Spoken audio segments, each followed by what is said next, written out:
gedung dan infrastruktur. Mohon dibantu untuk bisa mute speaker ya. Terima kasih. Baik, jadi pada prinsipnya saya yakin Bapak Ibu sekalian cukup mungkin mengenal ya tentang grafis yang ditampilkan tentang konsep building information modeling ini ya. Jadi ada banyak skematik ya dalam BIM ini ya, dari analisis ya, dokumentasi, fabrikasi dan seterusnya. Jadi sangat banyak begitu. Nah, pada prinsipnya bahkan kalau kita lihat ya yang di bagian kiri bawah di sini juga demolition pun masuk ke dalam konseptual yang mencakup BIM ya, Building Information Modeling. Ya, jadi memang di sini konsepnya adalah ada kata-kata yang cukup kuat di sini adalah visualization ya. Jadi bagaimana kita bisa memvisualisasikan memvisualisasikan pemodelan ya, baik secara konseptual ya, detail, analisisnya, dokumentasi dan seterusnya. Begitu.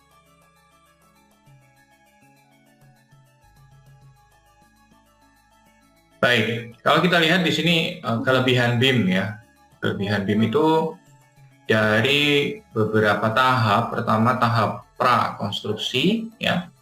Lalu dari tahap konstruksi dan sampai kepada post konstruksi ya. Seperti ini, jadi saat konstruksi dan setelah konstruksi. Nah, ini ada beberapa kelebihan yang cukup kuat ya di dalam penggunaan BIM, baik itu dalam konteks contohnya akurasi planning dan preliminary cost estimation. Jadi memang membuat estimasi biayanya menjadi lebih presisi ya, lebih akurat.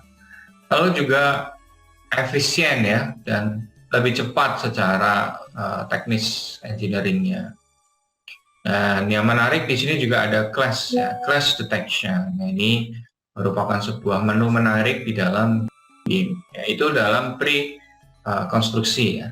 Lalu saat konstruksi maka dengan bekal yang kita miliki seperti ini, maka kita bisa punya kontrol ya, kontrol sumber daya yang ada, manajemennya dengan lebih baik dan seterusnya.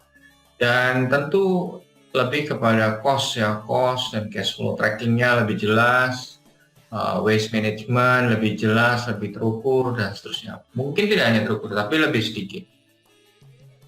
Dan tentu setelah konstruksi atau setelah terbangun, maka analisis lain yang bisa dimanfaatkan adalah di sini fasilitas, maintenance ya dan seterusnya. Oke, sebenarnya tantangannya itu seperti apa ya di dalam penerapan BIM ini? Ini mungkin ada kata-kata yang menarik, adoption ya, atau adopsi BIM ya. Kalau kita lihat di sini, yang pertama justru adalah lack of expert ya. Jadi tenaga ahlinya jarang begitu.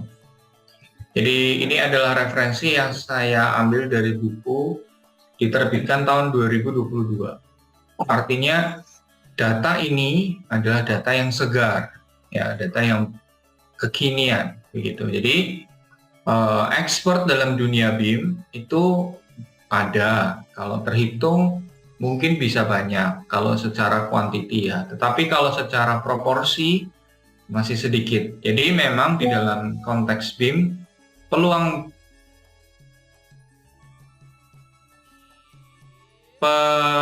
BIM itu menguasai ya, baik teknis, konsep, alur dan seterusnya itu masih sangat besar begitu. Jadi kalau kita lihat ya ini lack of expert. Nah, sebenarnya apa yang kita lihat ini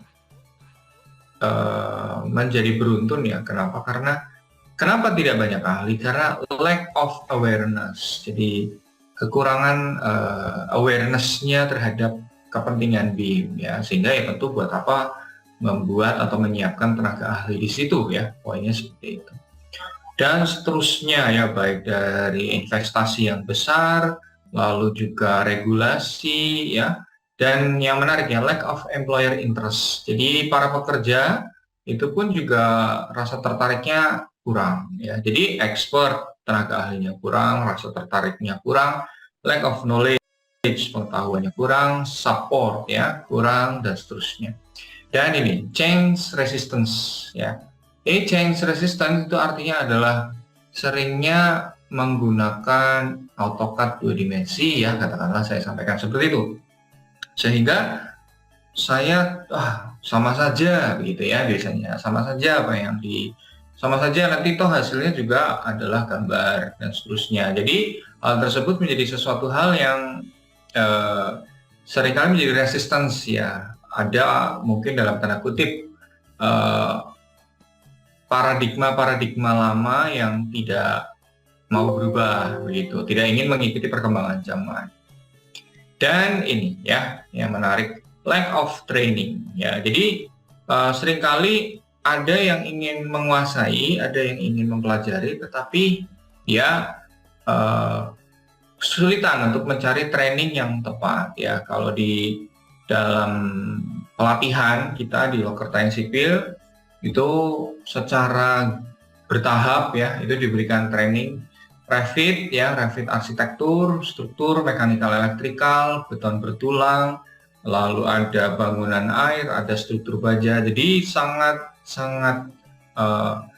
menyeluruh ya. Jadi Loker Teknik Sipil sebenarnya menyediakan banyak training untuk hal tersebut. Nah, kalau penggunaan BIM dalam konteks dunia internasional, jadi Bapak Ibu bisa lihat ya, seperti yang saya sampaikan, ini adalah data yang sangat segar. Jadi kalau kita lihat justru Finland ini yang memberikan mandat ya, mandating BIM. Jadi pemerintahnya dalam tanda kutip, government regulator itu memaksa dalam tanda kutip enforce bahwa BIM akan diterapkan di Finland. Katakanlah seperti itu. Ya itu pertama kali ya kita lihat seperti ini. Nah ini mandating BIM. Nah kalau kita lihat yang menarik adalah di tahun 2020 sampai 2021. Sebenarnya Indonesia tidak tertinggal amat ya. Kalau kita lihat ternyata ini ada Spanyol mandating BIM. Jadi sebenarnya tingkat negara maju lah, saya yakin itu Spanyol termasuk negara maju pun baru tahun di 2020 ya itu memandatkan, tapi belum ada roadmap-nya ya.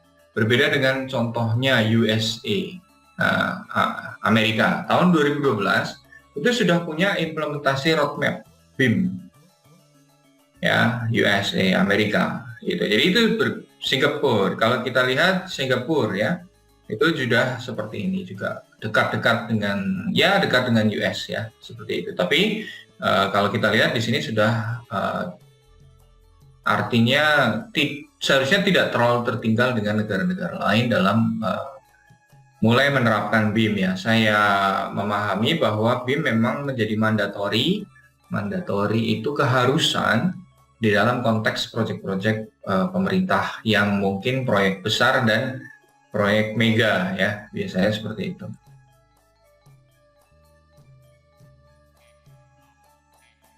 Oke, kalau kita lihat di sini, apakah di dalam negara-negara yang maju tersebut tidak ada tantangan? Tentu banyak tantangan. Kalau kita lihat ya, bahkan yang terkenal pendidikan terbaik di dunia ya, saya yakin Bapak Ibu sering mendengar namanya Finlandia, kita sampai bosan ya. Jadi terdengar pendidikan terbaik di dunia Finlandia, tapi kita lihat di sini resistance to change. Ternyata orang-orangnya juga dalam tanda kutip bahasa sekarang mager ya untuk ganti dari kata 2D ke 3D.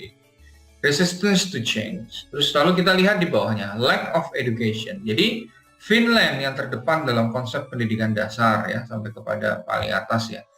Itu juga punya lack of education. Jadi BIM ini dalam tanda kutip memang lautan yang sangat besar, jadi sesuatu knowledge yang sangat luas ya, sangat luas bahkan bisa dibilang sangat luas. Dan kalau kita lihat mungkin US ya, kita barrier kita apa kan US ya. Nah kita lihat ternyata US pun punya problem di software issues ya, jadi software issues-nya jadi problem. Nah, jadi itu adalah beberapa kondisi ya, dan banyak hal lain ya, lack of knowledge dan seterusnya begitu. Jadi hal tersebut memang menjadi tantangan besar bagi negara-negara di dunia begitu. Tetapi ya itu tadi, ketika memulai atau segera secepat-cepatnya mulai, tentu akan segera bisa mengadaptasi dengan baik. Nah, kita lihat di sini apa saja yang sebenarnya disebut dengan professional course BIM metodologi. Nah, kita lihat konsep-konsep sederhana tentang BIM, lalu juga tentang konstruksi di dalam BIM. Contohnya adalah analisis konflik. Ya, analisis konflik biasanya terhadap disiplin arsitektur, disiplin structure, dan disiplin systems ya, mechanical electrical. Dan juga BIM di dalam structural design seperti interoperability ya. Artinya sesuatu hal yang bisa kita gunakan data tersebut untuk berbagai sistem biasanya, interoperability. Jadi memang hal tersebut ini adalah dasar bagaimana kita mempelajari kursus ya, ini course ya, pelajaran BIM ya yang secara profesional. Baik, kalau kita lihat di sini adalah BIM di dalam dunia konstruksi. Penting kita lihat di sini adalah analysis of conflicts between models. Ya, jadi saya merasa mungkin Bapak Ibu sudah buka-buka lah ya, atau sering mendengar tentang BIM itu ada 3 disiplin sederhana, yaitu arsitektur, struktur, dan sistem atau mechanical electrical. Nah, biasanya di situ kita perlu, ketika sudah 3 pemodelan dilakukan, kita perlu analysis of conflict ya di sini.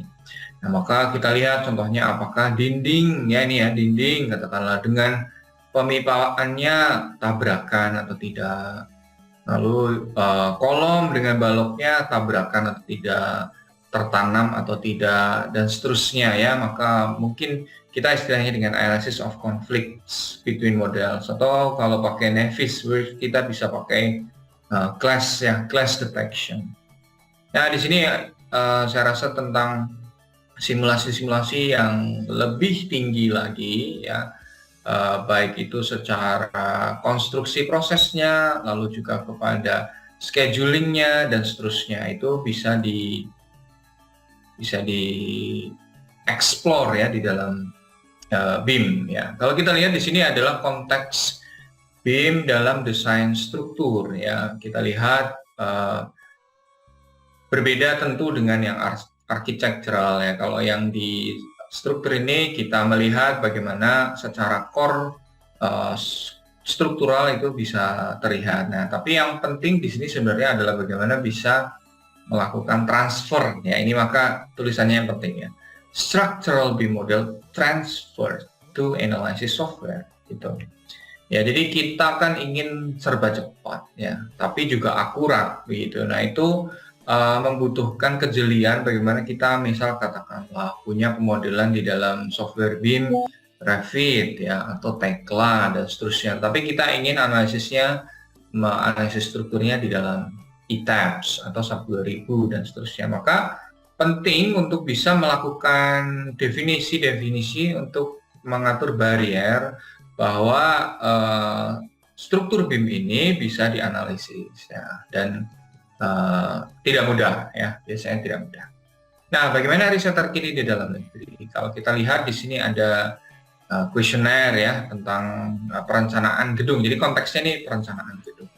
Ada 3 perusahaan ya. Kalau kita lihat dari segi analisa waktu, ternyata itu kalau pakai BIM itu sekitar 3 sampai 6, 5 sampai 6, dan 6 bulan. 20 lantai ya objeknya, 20 lantai.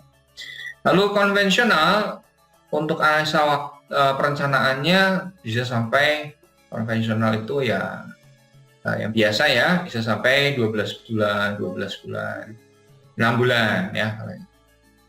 Kita lihat di sini analisis sumber daya manusia. BIM itu paling 5 sampai 6 ya. Tapi kalau konvensional ini minimal 6 ya, minimal 6. Bahkan yang ketiga minimal 10 ya, 10 personil. Nah, di sini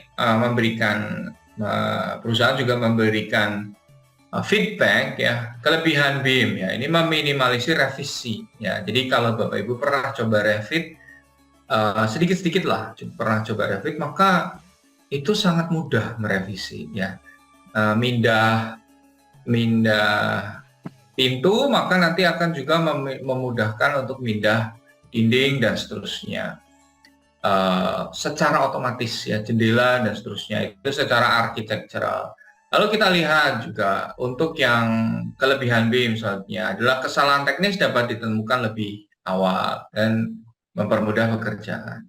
Nah, tapi ada kekurangannya ya, aplikasinya mahal ya, itu sudah jelas ya. Kita menginginkan sesuatu yang bisa mengurangi waktu manusia ya, otomatis ya mahal ya, itu wajar seharusnya.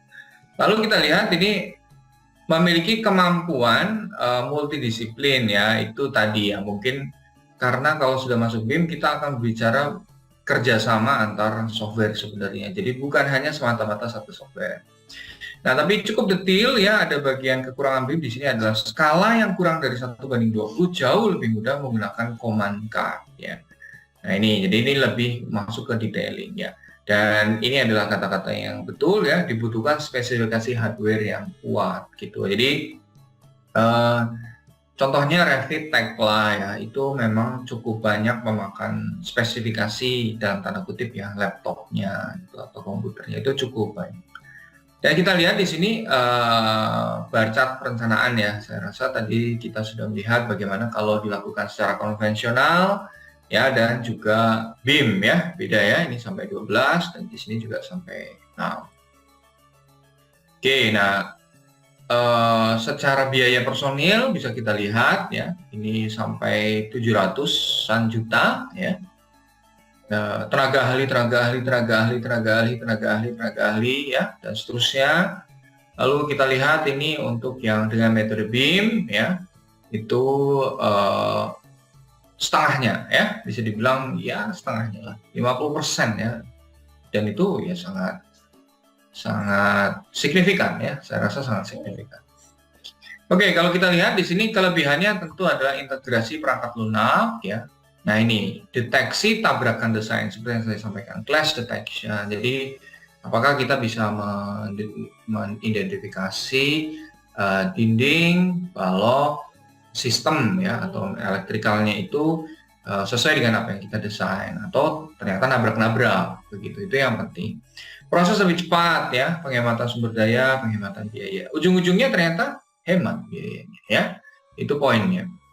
Lalu kalau kita lihat di sini adalah tentu kekurangan ya, lisensinya. Karena begini, karena kalau sudah beda tahun, sekarang tahun 2023 ya, Revit saja itu 2024 sudah muncul begitu. Jadi kadang ya itu memang tergantung perusahaan ya, kadang bisa kita dapat paketannya sekaligus berapa tahun gitu, tergantung, itu sangat tergantung secara marketing.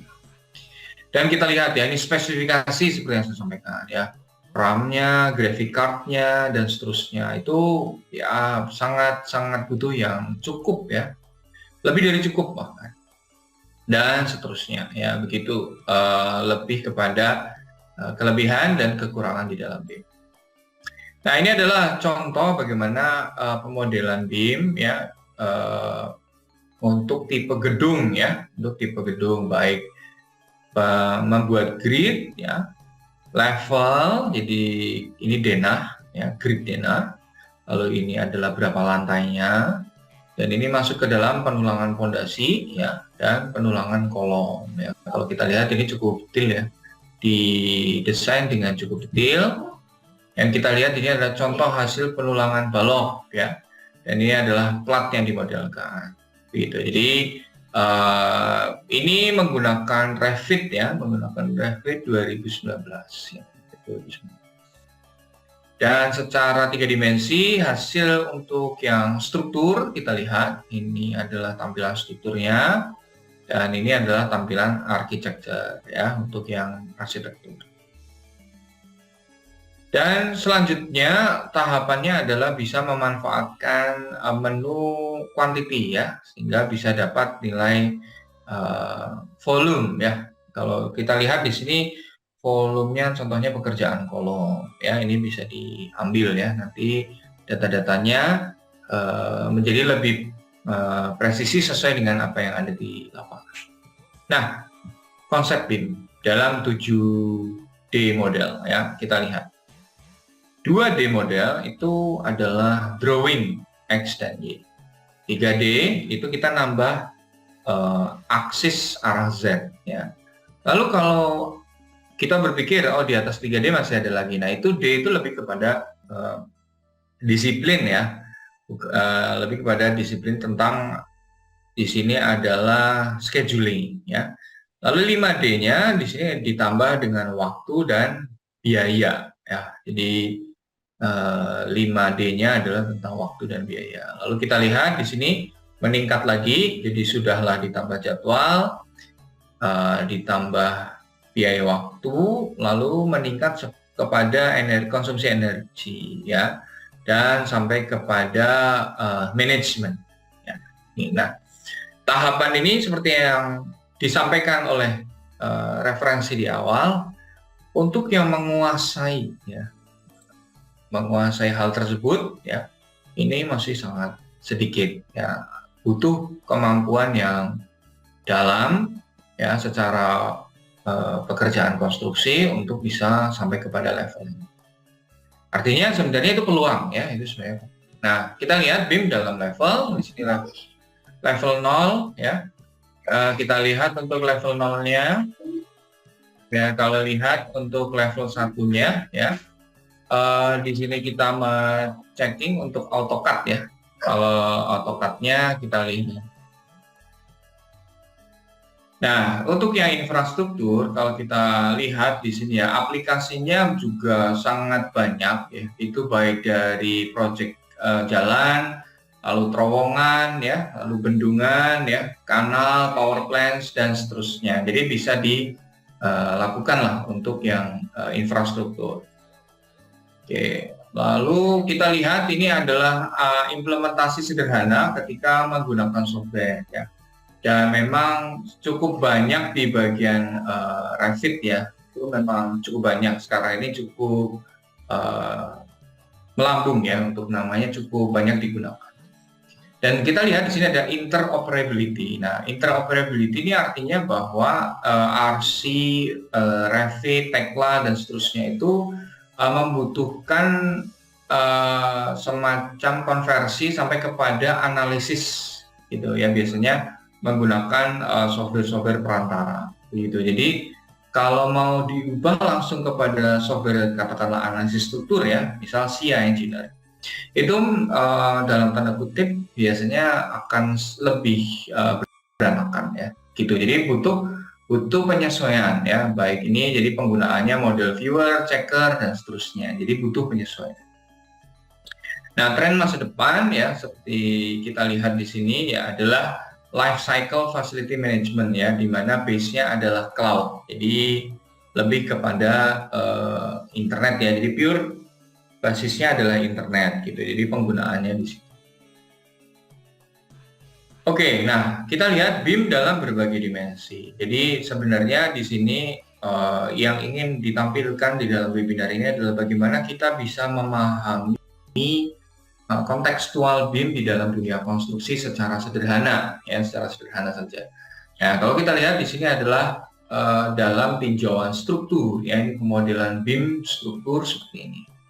Nah, secara arsitektur maka inilah tampilannya. Pun ini baru eksterior ya, jadi kalau kita mau zoom dan kita buat transparasi terhadap struktur tersebut, itu lebih dalamnya lebih rumit dan bisa tersampaikan di dalam arsitektur yang interior. Ini yang interior. Lalu kalau kita lihat di sini juga ada yang mekanikal ya. Jadi mesin-mesin itu banyak kita modelkan juga ya. Mekanik, lalu juga untuk plumbingnya ya, lalu fire protection, lalu electrical dan communication. Jadi ini paket ya, ini udah paket.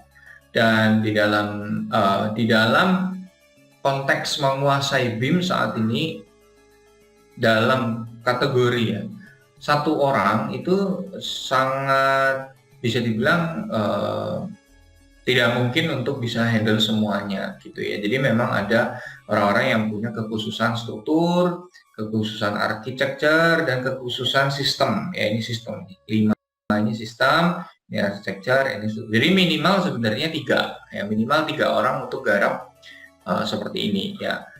Gitu. Nah kalau kita lihat ini adalah ya sebenarnya ada lebih dari ini ya, tapi yang mungkin yang saya perlu tampilkan yang utama saja ini dulu, bahwa sebenarnya mencapai level ini bukan sesuatu hal yang sederhana ya, bahwa butuh tiga disiplin ilmu untuk bisa menyatukan keseluruhan ini ya. Jadi berarti kalau nanti kita menyiapkan clash detection, maka kita harus siapkan berarti struktur, arsitektur, dan MEP ini ya, apakah mengalami tabrakan atau tidak. Ternyata kita desain plumbing sama fire protection-nya ternyata tabrakan, satu reference ya, satu garis reference.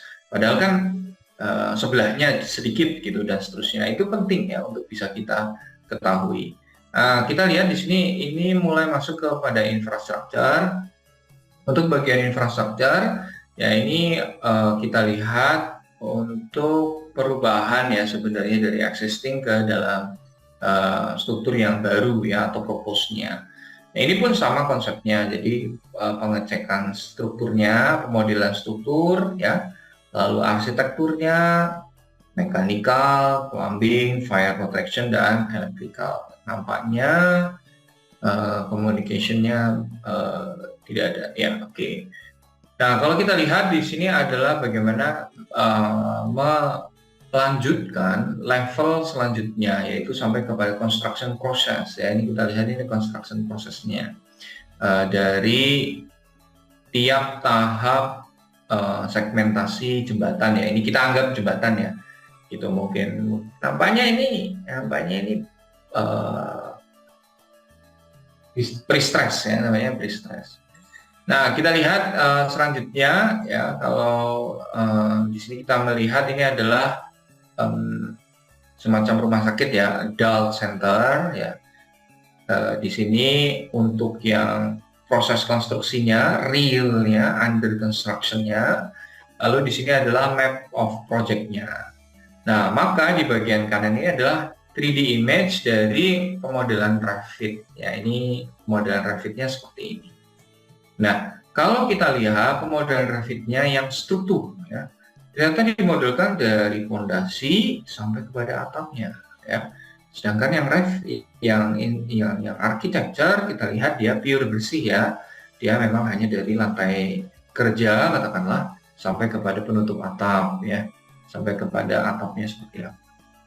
Yaitu butuh banyak disiplin untuk bisa menguasai. Maka tadi saya sampaikan ada istilahnya clash detection.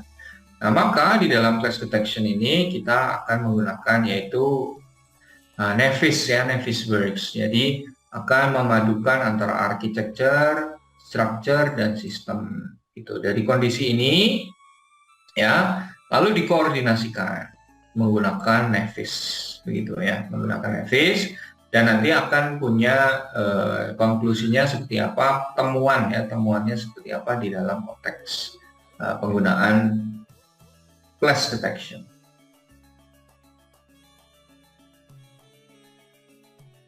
Oke, kalau kita lihat di sini ya, ini adalah mulai breakdown terhadap struktur, arsitektur, ya, mechanical, plumbing, fire protection, dan electrical.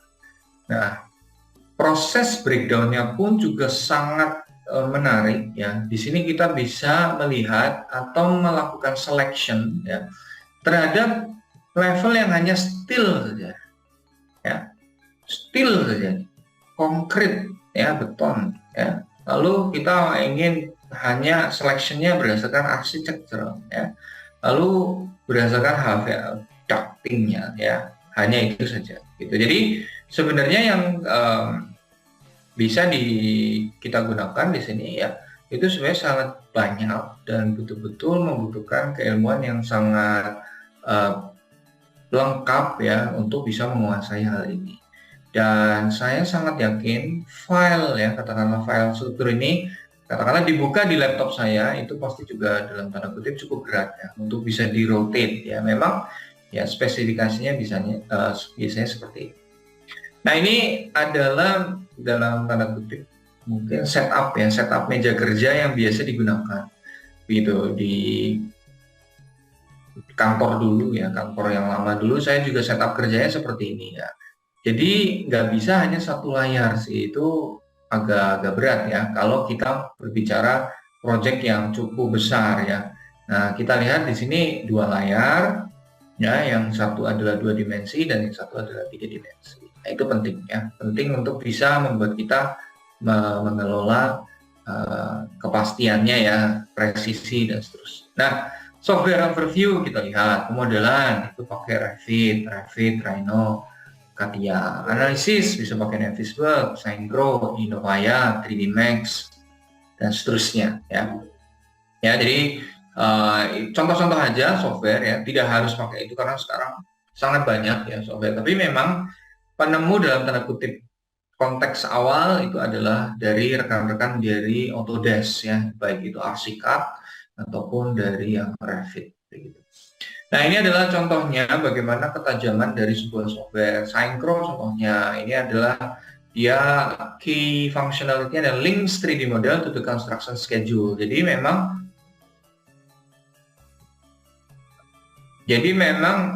konteksnya di sini adalah dia akan fokus ke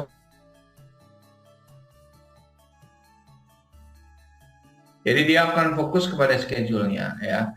Sedangkan kalau kita lihat di sini Navisworks ya, jadi key functionality-nya adalah class detection, sequencing animation, schedule visualization, dan quantity takeoff. Tapi paling awal adalah class detection. Jadi yang sangat diandalkan di dalam Navisworks adalah nabrak nggak ya baloknya ke dinding, ke pemipaan, ke listrik. Nah, kita pakainya Navisworks. Lalu kalau kita lihat di sini key functionality dari 360 Glue ya, cloud base ya, dan seterusnya. Ini lebih ke ini ya internet. Lalu kita lihat ini field 360 field, lalu Lumion ya. Kalau kita lihat untuk Lumion ya, realistic visualization and walkthrough with fast turnaround time. Ya, jadi ya animasi lah ya, animasi yang presisi, yang kuat ya, menggunakan Lumion. Dan kita lihat di sini Innovaya ya, geometry from Revit or other model authoring software. Jadi quantity takeoff, cost estimating ya. Jadi memang dia fokus di quantity takeoff dan cost estimating. Jadi saya nggak bisa menyampaikan bahwa hanya ada satu software yang cukup powerful untuk semua ya, tidak. Jadi memang di situ menunjukkan bahwa adanya banyak kerjasama software begitu. Jadi memang kita dituntut untuk bisa beradaptasi ya, pada prinsipnya seperti itu. Nah, ini adalah level of development ya. Jadi kalau kita lihat skematik 100 ya, sederhana sekali ya, ini struktur yang sederhana tanpa baja katakanlah. Lalu kita lihat design development ya, ternyata kurang kuat ya, kita tambahkan bajanya katakanlah seperti itu.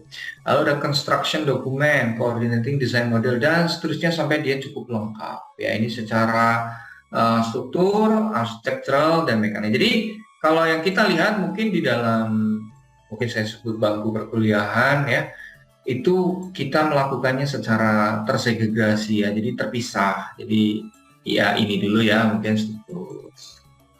Terus mungkin kita pisah lagi yang secara mekanikal ya, rekan-rekan dari elektro. Nah, tetapi di BIM ini kita bisa melihat sampai kepada level ini ya, construction model, bagaimana secara konstruksi ini bisa sangat detail begitu ya. Meski itu tadi akan selalu ada tantangannya, sehingga ketika melihat tantangan seperti ini, maka ada rekan-rekan dari perusahaan banyak yang mungkin istilahnya adalah resistance to change ya, jadi dia menolak untuk berubah gitu. Sudahlah, saya pakai AutoCAD saja gitu, atau yang 2 dimensi saja, apapun itu ya gitu. Jadi memang AutoCAD dan Revit itu satu perusahaan ya, dalam tanda kutip satu perusahaan besar, Autodesk. Jadi sebenarnya tidak terlalu berbeda jauh ya. Nah, kita lihat di sini ini adalah tren masa depan, bagaimana bagaimana kita bisa memanfaatkan BIM sampai kepada further future. Jadi masa depan yang lebih jauh bahkan gitu. Jadi dari smart cities, Internet of Things ya. Kita lihat di sini ada embedded sensor ya. Ya, jadi kalau yang kemarin mungkin sedang ramai itu tentang sensor polusi udara ya. Jadi embedded sensor itu polusi udara itu juga merupakan salah satu supporting data di dalam BIM ya. Itu sangat-sangat menarik ya dan seterusnya.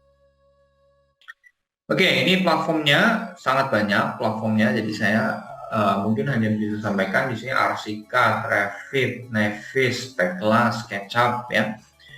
Minimal satu inilah ada yang bisa kita maksimalkan ya untuk bisa membuat kita makin kuat di dalam BIM ya. Baik ini pendukung virtual reality ya, lalu juga menggunakan drone sebagai data collection, laser scanner ya, LiDAR ya, light detection dan ranging ya, ini LiDAR. Oke, ini penggunaan sensor ya, ini contohnya adalah ya, jadi penempatan sensor di titik-titik yang sudah ditentukan, contohnya seperti ini ya. Ini untuk mengumpulkan data-data yang dibutuhkan secara struktur, katakanlah. Lalu ini adalah untuk schedule quantities-nya ya, dan sampai kepada rendering. Ya, ini untuk modeling 3D ya, 3D simulation-nya. Lalu 4D simulation ini sudah mulai masuk kepada scheduling seperti yang saya sampaikan tadi di awal. Lalu 5D ya itu sudah mulai masuk ke cost ya, lalu 6D ya itu sudah masuk kepada energy consumption ya.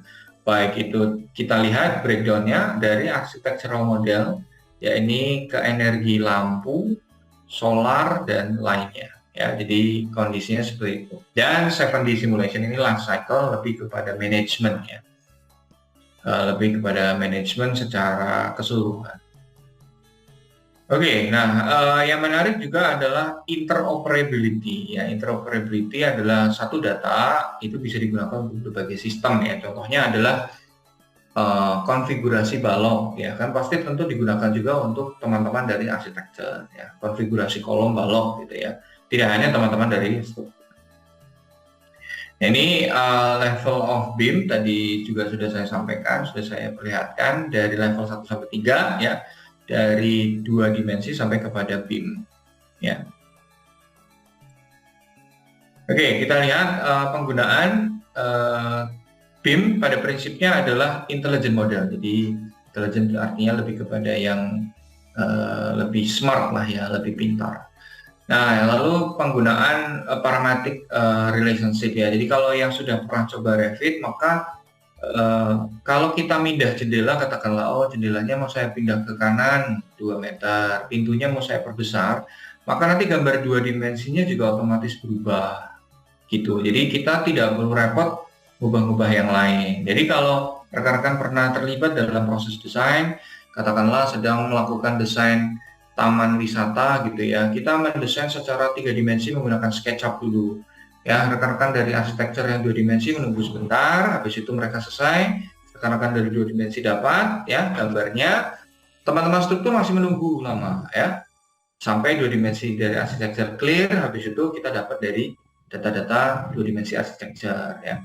Habis itu strukturnya sudah mulai bekerja, perhitungan dan seterusnya, ternyata ada perubahan lagi, yaitu perubahan positioning lagi dan seterusnya. Mungkin kalau positioningnya bukan struktur nggak ada masalah ya, tapi kalau positioningnya struktur maka perubahannya akan cukup banyak, dalam tanda kutip fatal. Parametric relationship ya, seperti yang kita lihat di sini, automatically change. Jadi kalau mau kita ubah, dia automatically change keseluruhannya. Jadi itu enaknya BIM atau dalam tanda kutip mungkin Revit ya di sini. Oke ya, tim collaboration dan simulasi ya. Jadi seperti yang tadi kita sudah lihat, yang arch, structure, mechanical, electrical. Jadi disimulasikan dalam satu keseluruhan seperti ini ya. Semakin rumit modelnya tentu membutuhkan hardware yang semakin tinggi ya, yang semakin kuat. Nah, kita lihat ini ada clash detection ya. Ini adalah bagaimana proses positioning ya, ini positioningnya katakanlah ductingnya dan seterusnya sudah sesuai atau belum. Nah itu yang penting kita gunakan dalam software Nevis ya. Dan interoperability integration. Jadi ini akan saya sampaikan terus menerus sebagai bentuk bahwa memang menyediakan penggunaan data untuk menyediakan pada sistem yang berbeda, baik itu secara arsitektur, baik itu secara strukturnya maupun kepada katakanlah scheduling dan seterusnya. Ya. Nah ini remote access. Nah ini tujuannya sangat bagus ya, artinya tidak harus kita ada di posisi tersebut, tapi kita bisa melakukan pengawasan lah katakanlah ya. Tapi dari jauh begitu ya. Ini remote access-nya seperti ini. Dan saya yakin memang kalau levelnya seperti ini mungkin sudah ada, tetapi implementasinya ya masih belum ya, masih belum. Oke, selanjutnya adalah masuk kepada project tingkat dunia. Contohnya adalah di Beijing Olympic Stadium ya. Konsultannya, jadi ada sekarang namanya BIM Consultant, gitu. BIM Consultant. Jadi nggak nyampur dengan konsultan struktur atau konsultan arsitektur ya, tapi BIM Consultant. Oke, nah kita lihat ini ada modeling, concept design, development details ya seperti ini.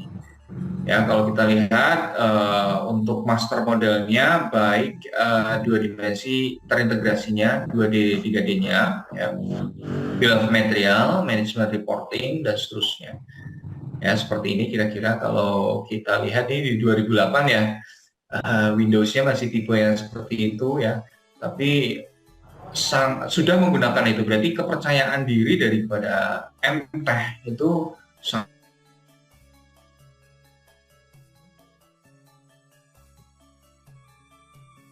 ini di daerah Hong Kong ya, daerah. Nah ini kita lihat di sini ada yang terlibat arsitek ya, lalu structural engineer ya, seperti ini. Ini kolaborasinya bagaimana MEP design yang dilakukan 3 dimensi ya. Ini MEP desainnya seperti ini. Dan kalau kita lihat berkaitan dengan for the cycle di typical floor-nya ya. Nah ini kita lihat seperti ini ya. Nah ini ada realitanya terhadap virtual project-nya ya. Jadi ini gambar di kasir.